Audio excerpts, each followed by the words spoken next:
बोलिए गौरी पुत्र गणेश की जय। आज हम जया अजय एकादशी व्रत का महत्व बता रहे हैं और कथा भी सुना रहे हैं। ध्यान से श्रवण कीजिएगा।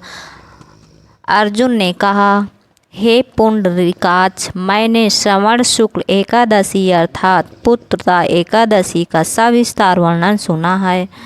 अब आप कृपा करके मुझे भद्रपद माह के कृष्ण पक्ष की एकादशी के विषय में बताइए।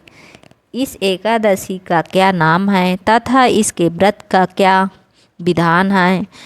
इसका व्रत करने से किस फल की प्राप्ति होती है? श्री कृष्ण ने कहा, हे कुंती पुत्र, भद्रपद माह के कृष्ण पक्ष की एकादशी को अजय एकादशी कहते हैं।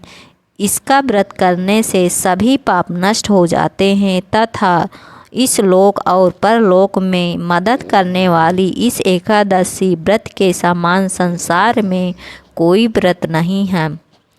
अजय एकादशी व्रत कथा ध्यान से श्रवण कीजिएगा। अब ध्यान पूर्वक इस एकादशी का महत्व श्रवण करो। पौराणिक काल में भगवान श्री राम के वंश में अयोध्या नगरी में एक चक्रवर्ती राजा हरिश्चंद्र नाम के एक राजा हुए थे। राजा अपनी सत्यनिष्ठा और ईमानदारी के लिए बहुत प्रसिद्ध थे। एक बार देवताओं ने इनकी परीक्षा लेने की योजना बनाई। राजा ने स्वप्न में देखा कि ऋषि विश्वामित्र को उन्होंने अपना राजपाट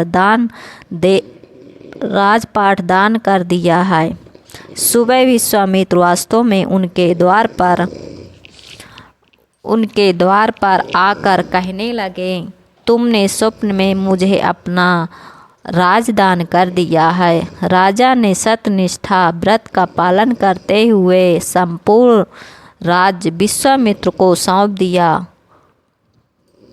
दान के लिए दक्षिणा चुकाने हेतु राजा हरिश्चंद्र को पूर्ण जन्म के कर्म के फल के कारण पत्नी, बेटा एवं खुद को बेचना पड़ा। राजा हरिश्चंद्र को एक डोम ने खरीद लिया जो शमशान भूमि में लोगों के दाह संस्कार का काम करवाया था। स्वयं वह एक चंडाल का दास बन गया।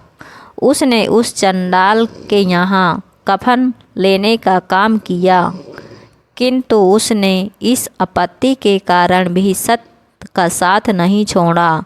जब इस प्रकार उसे कई वर्ष बीत गए तो उसे अपने इस नीच कर्म पर बड़ा दुख हुआ और वह इससे मुक्त होने का उपाय खोजने लगा। वह सदैव इसी चिंता में रहने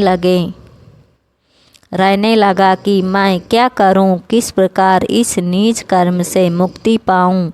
एक बार की बात है, वह इसी चिंता में बैठा था कि गौतम ऋषि उसके पास पहुँचे। हरिश्चंद्र ने उन्हें प्रणाम किया और अपनी दुख भरी कथा सुनाने लगा।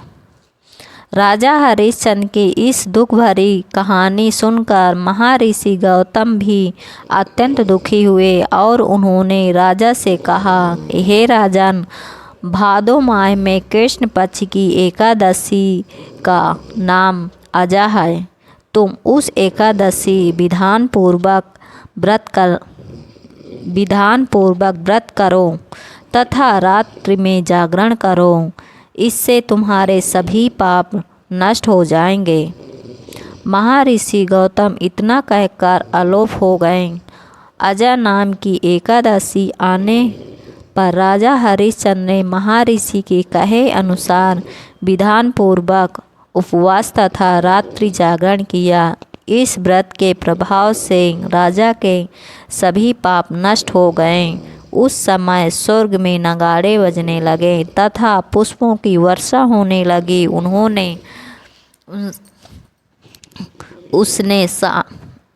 अपने सामने ब्रह्मा विष्णु महेश तथा देवेंद्र आदि देवताओं को खड़ा पाया।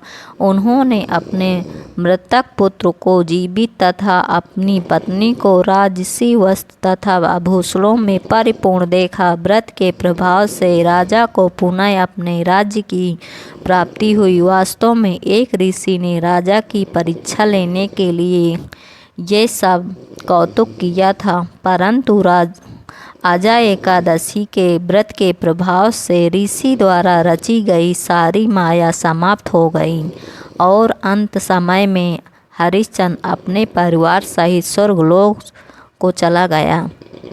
राजन, ये सब आजा एकादशी के व्रत का प्रभाव था। जो मनुष्य इस उपवास को विधान पूर्वक करते हैं तथा रात्रि जागरण करते हैं, उनके सभी पाप नष्ट हो जाते हैं और अंत में वह स्वर्गलोक को प्राप्त हो जाते हैं। इस एकादशी व्रत की कथा के श्रवण मात्र से ही अश्वमेध यज्ञ के फल की प्राप्ति होती है। अगर हमारी ये वीडियो आपको पसंद आए तो वीडियो को लाइक कर देना और चैनल को सब्सक्राइब कर देना। कमेंट में जय हरि लिखना ना भूलना। बोलिए गौरी पुत्र गणेश की जय। बोलिए एकादशी माता की जय।